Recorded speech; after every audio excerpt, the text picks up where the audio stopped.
I've been a master my whole entire life since I've been a baby. This is the worst moment in the history of my life. This is ridiculous. This is crazy, man. We went to the NBA Finals. Why are we trading the best player, the franchise player? He's supposed to have a statue. Dirk got a statue right there. It's supposed to be Luka right there. This trade centered around AD and Luka has had me really thinking about the unique experiences of professional athletes. One side has been publicly humiliated by essentially being fat-shamed out of town. Everybody's talking about it, so clearly he's got to do a better job of taking care of his body. The other might be one of the biggest cases of betrayal we've ever seen in sports, with reports indicating that LeBron had no idea that a trade was coming that involved AD. He apparently found out while having dinner with his family after their game in New York City. But you know, right after the news broke, right after AD found out, you know he picked up his phone and immediately texted LeBron asking, yo, was this you, LeBron? Did you just stab me in the back? Did my best friend just trade me? But at the same time, it isn't really a secret that there's been a power struggle behind the scenes between management and LeBron. It's very possible that LeBron had nothing to do with this, and this was a show of power by Genie Bus. But we do know this, the relationship between LeBron and Anthony Davis, it will never be the same again. No matter what LeBron ever tells him, AD will always be second guessing it. Thanksgiving 10 years from now, you know AD's just gonna be looking over at LeBron while he's cutting up that turkey thinking, did you send me to Dallas, bro? Did you do it? Was it you, man? And you know LeBron's like, bro, I had no idea, man, but I got my 5th ring. Good.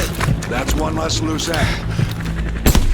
Drink your water. Some of the harsh realities of professional sports is being told you're traded because you're fat, which is crazy to think about, or because you're no longer seen as a valuable asset in obtaining their goals. And you go through all of this in front of everybody, in front of the public. But of course, at $50 million a year, yeah, it's fine. I mean, after all, AD won a championship with the Lakers the same year Kobe died, at one point screaming Kobe after a game winner, something you thought might have made him a Laker for life, but now finds himself traded on a random Saturday night. However, in this case, this trade, this whole episode, it could actually have the opposite effect of AD. It could absolutely light a fire inside of him. It was always pretty obvious that AD was never going to take the torch from LeBron, not until at least he retired. That version of Anthony Davis that we remember from New Orleans, that absolute monster, it never really showed up. We felt like we were just not seeing him at that level anymore. And honestly, I think it was purely out of necessity. When LeBron is behind you, arguably the GOAT, it's probably pretty easy to get comfortable. It's like in the back of his mind, AD knows that, hey, big bro's got my back and he'll bail me out. There honestly could have been some type of big brother syndrome here, where AD just never felt like he could fully spread his wings when LeBron was around. Anyone with an older brother can tell you that this is an absolute struggle. And now in one night, not only does it seem like AD's big brother betrayed him, he's being forced to fly out on his own. It's giving Scar from Lion King. You know, you talked earlier about Luka being shocked. AD's in shock too.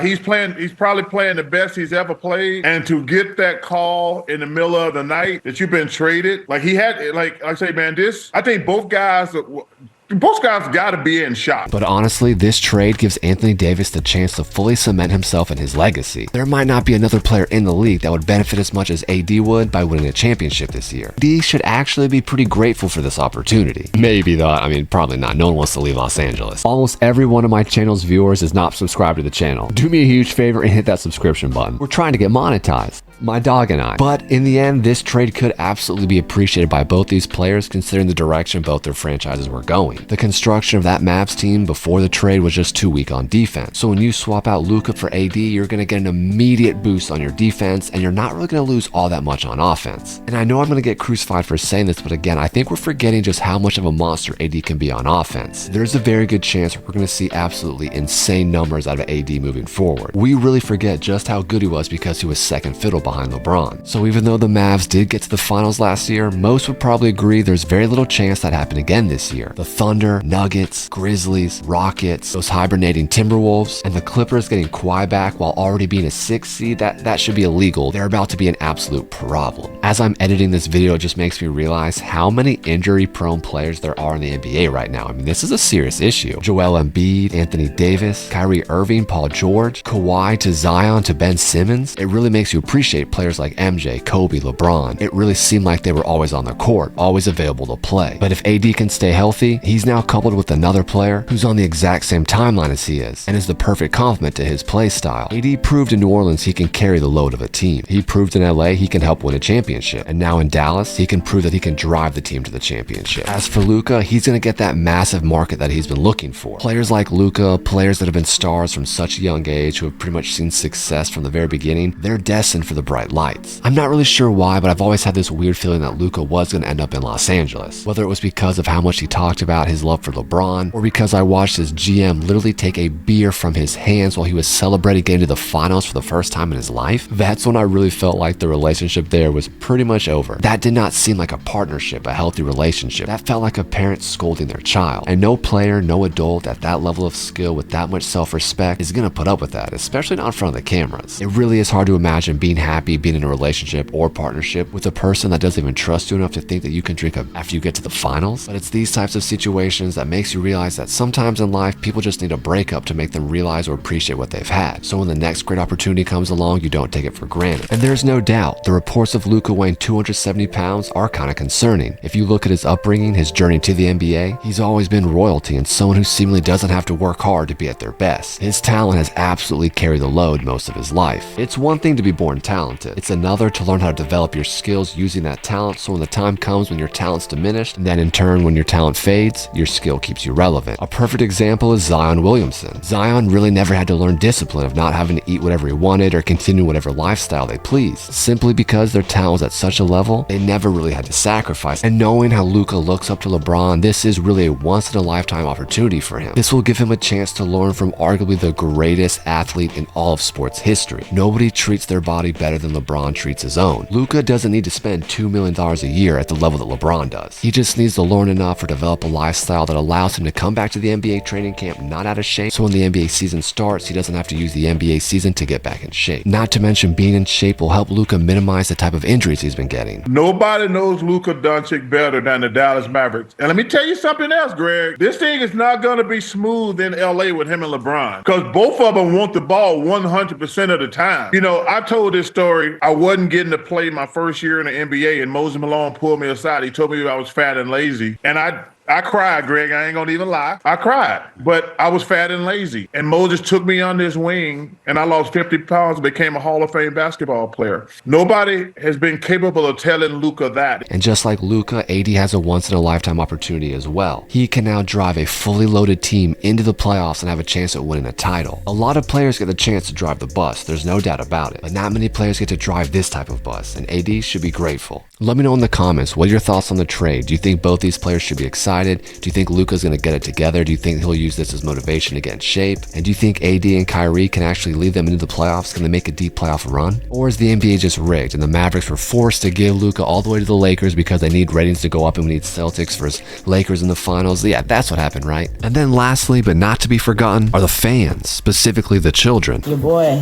got traded today. What? Luka. Wait. He not with the Mavericks no more. What? For real? Yeah, for real. Austin. Think about all the kids who are absolutely obsessed with Luka who woke up to find that their hero had been traded away. For most of you watching right now, we all had that favorite player as a kid, that favorite player growing up. And I know personally, if I woke up one day and saw Kobe had been traded, I'd have been absolutely devastated, heartbroken. Not to mention the lifelong Maverick fans who've just watched their team trade away arguably the next LeBron James. When you have a player like Luka, it means at minimum every single night you're going to be treated to a basketball spectacle, an entertaining show. He's enough to draw in crowds just on how good he is. And that was near guaranteed for the next decade. But now the Mavericks feel their window's down to 2 to 3 years max. I completely understand. Well, I guess I don't because I'm a Lakers fan and well, we're not going to dwell on that. Alright, that's enough yapping for today. And if you enjoyed this video, think about watching either of these videos that's on the screen. Go out there and do something great.